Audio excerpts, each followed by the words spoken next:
gentlemen, let's get ready to rumble!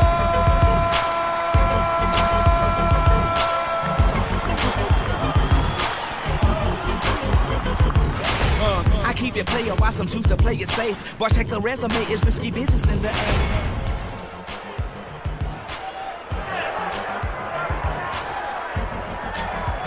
Round one scheduled for 12. Razor Ruddock almost disdaining his hook.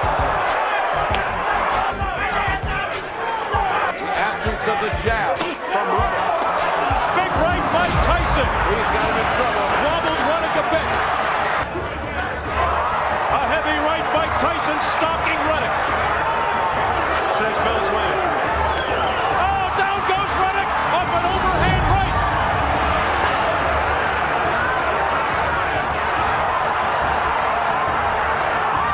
Ruddock in trouble.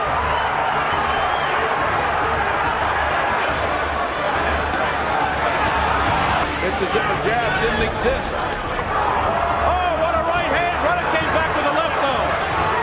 Ruddock came back with a hammering punch. Another good punch by Ruddock. Oh, hard shot. There goes Ruddock again.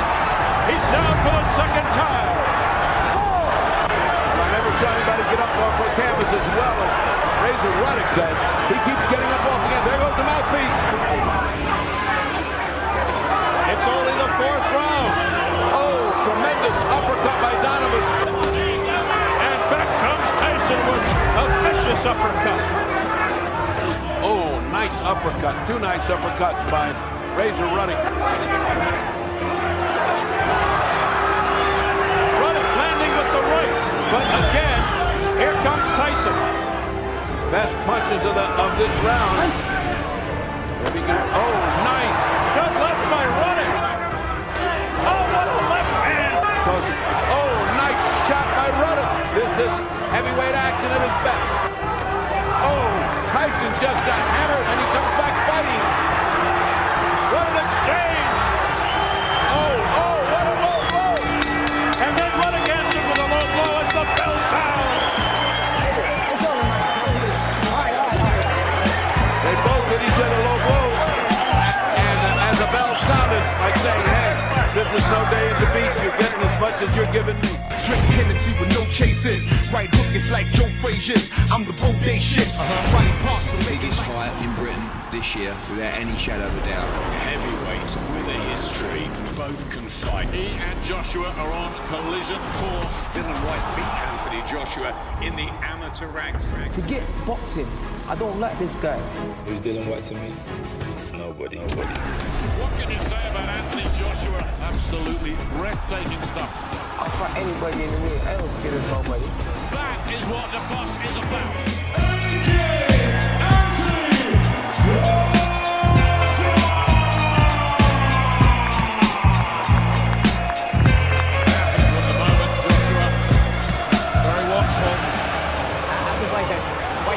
Jabbing, and we have to see, Joshua nails him with a left hand. White in trouble already. You just get the sense that any second something could go off here. And again a wobble. Again it was the left. Then a right comes through. Joshua sticks his tongue out at White. White in survival mode here already. The legs don't look good at all. And Joshua just grins at him. And White is starting to come apart here already. White trying to do just that. Joshua, big right uppercut. Followed up with a straight left, the legs wobble again. And again, Dylan White threatening to unravel here. Joshua's picking him off as the guard drops a solid, crunching right hook. White can certainly take a punch. And he shook Joshua. He shook Joshua. Joshua's hurt. Joshua's in big trouble. Massive turnaround here. White going for it. test his chin out, and White's done that. Big right hand from White. Joshua has never been in this situation before. He's never had to fight. He's having to fight tonight. Better again from Joshua, but again White soaks it up straight back in front of him. Did you see that? Force. He's still very young himself in the pro game. Here comes Joshua again. Absolutely. Big right hand. Joshua does connect. I'll give White obviously the round where he hurt the got him. Terrific. Finally got him. Is this the breakthrough? White looking to hold on, which he is doing, but look at the legs. There's a grin from White, but the legs are betraying him, and down he goes. He's hurt. Surely no way up here for Dylan White. It's stopped. It's over. Dramatic and unbelievable at the finish. Joshua asked a lot of questions tonight. Came up with the answer when it mattered. Tried to punch Riddick Bowe repeatedly in the dick. Then when he fought Mike Tyson, he bitched out and quit.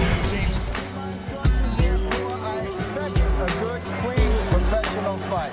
Touch gloves, go back to your corner. Go on. Tuesday night fight. Those three will be the ring card girls. And Galata getting in here in round number 2. Sanders knows he can't stay along the ropes. Clubbing shots by Andrew Galata. Cut around the eye of Sanders and a big and bad one. Sanders making a terrible mistake. Laying in the corner. Just target practice now for Andrew Galata. Tony Orlando, the referee, letting this one go. Sanders now striking back. A slugfest here in round number 2. Corey Sanders coming from out of nowhere and is not taking Sanders out. Sanders coming on strong. Galata returns. A sensational second round. This all happened over us, and these were our notes. Okay, let's go. It only helped but Corey Sanders. What he was trying to do is Corey's trying to take him out to the deep blue sea to those later rounds. Upstairs goes Corey Sanders. You remember every glove that hit, yes. And there's another one. Slicing. Oh, and a big left hook. So this is a major test. Oh, there it is again. What does Corey Sanders have left? He came out gunning at the start of the round, surviving the vicious second round pounding by Galata. Sanders even coming back then. Now Galata pouring on. Oh, Galata inside 30 seconds. Yeah, right. No, trying to clock out Corey Sanders. They told Galata at the first of this round, all you have to do is box. You've won the fight.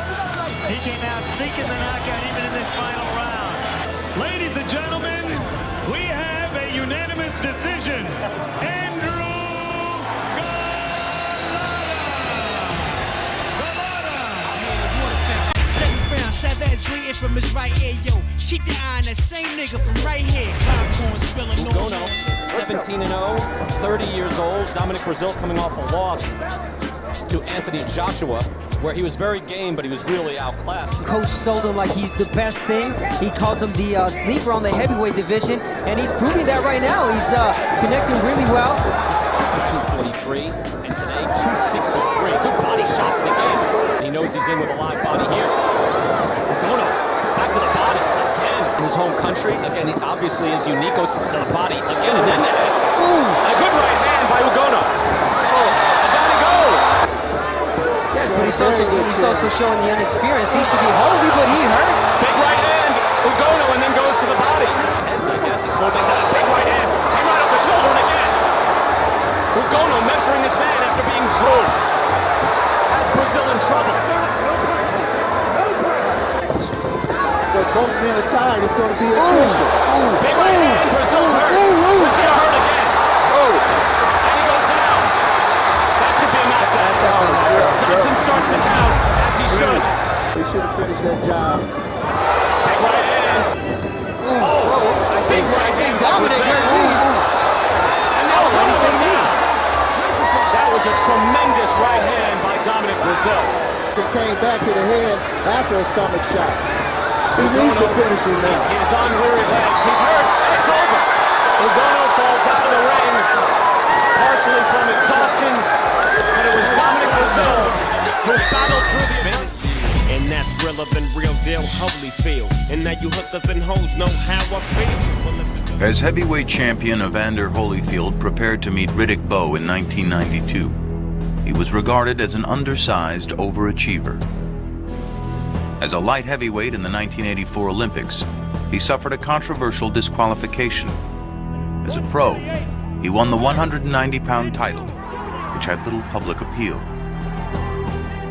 Though lacking the natural size of a heavyweight, Holyfield set his mind to conquering that division as well. My coach told me at 8 years old that I could be the heavyweight champ of the world. I hadn't reached the goal. If I would have just stayed the junior heavyweight champ of the world, been undefeated and retired.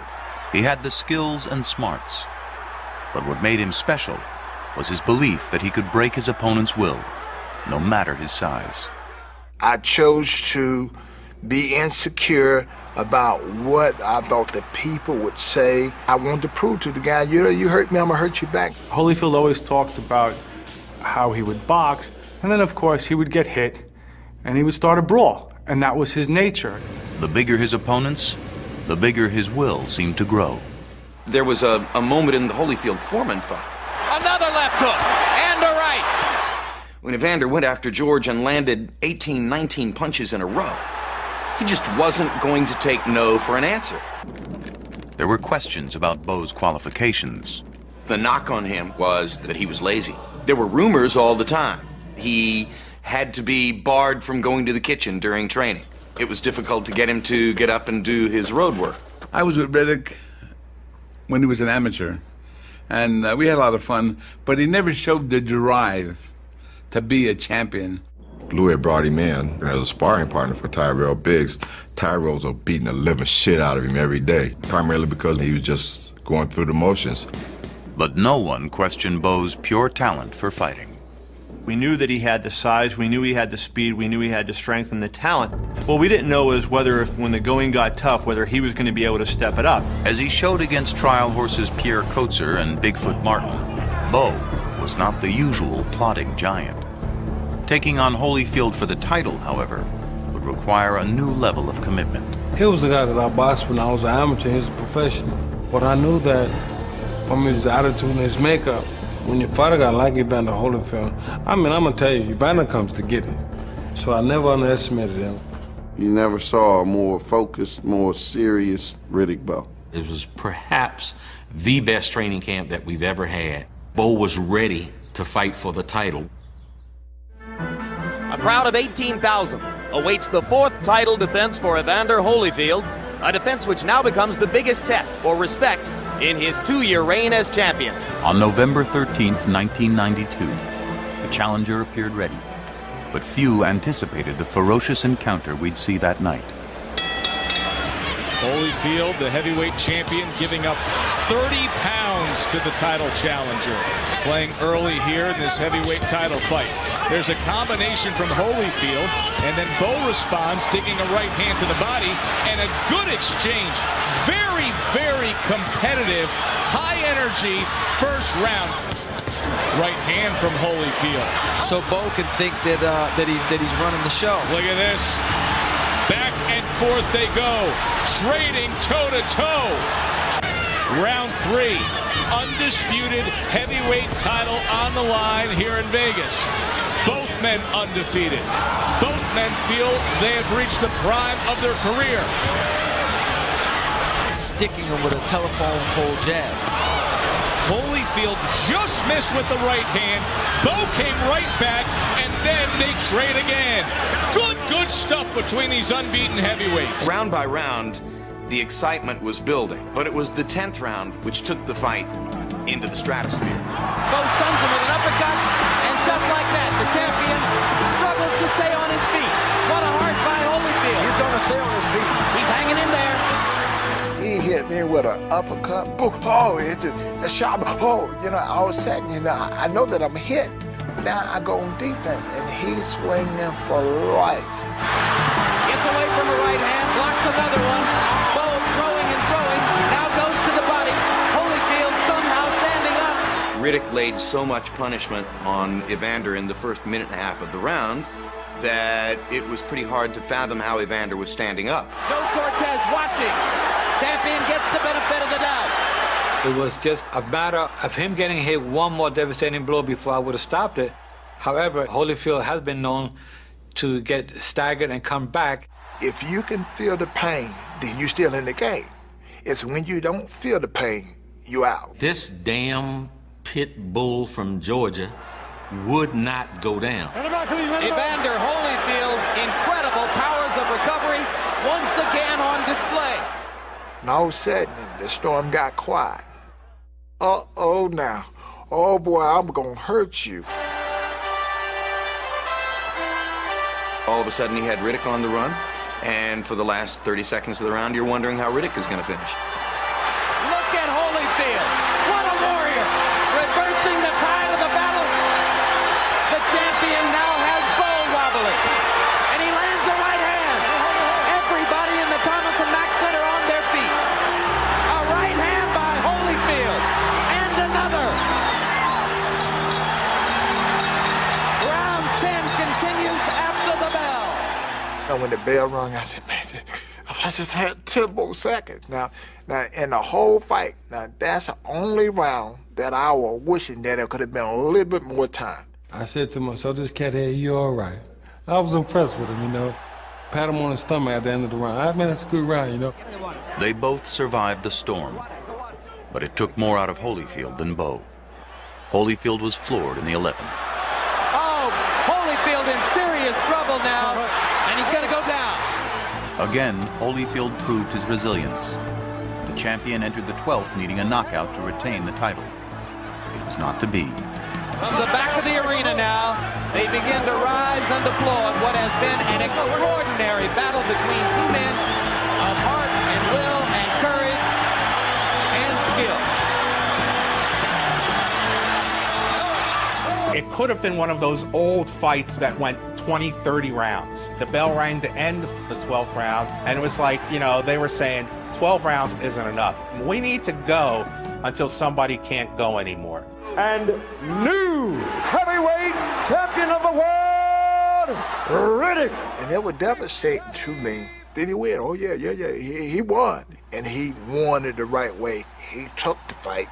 Riddick Bowe emphatically answered any doubts about his resolve. His heart had always been questioned, and I felt like, God damn it, question this. Look at this man. Look at this athlete. Look at this competitor. And Holyfield's valor showed that a heavyweight champion could be measured by qualities other than power. There is no doubt whatsoever that the 10th round completely won over all the skeptics for Holyfield. There goes Riddick again. He's down for the second time. I never saw anybody get up off the canvas as well as Razor Riddick does. He keeps getting up off again. There goes the mouthpiece. It's only the 4th round. Oh, Riddick in trouble.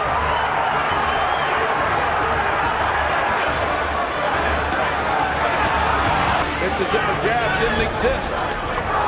Oh, what a right hand. Riddick came back with a left, though. Riddick came back with a hammering punch. Another good punch by Riddick. Big right by Tyson. He's got him in trouble. Wobbled Riddick a bit. A heavy right by Tyson, stalking Riddick. Says Mills Lane. Oh, down goes Riddick off an overhand right. Why some choose to play it safe? Boy, check the resume, it's risky business in the air.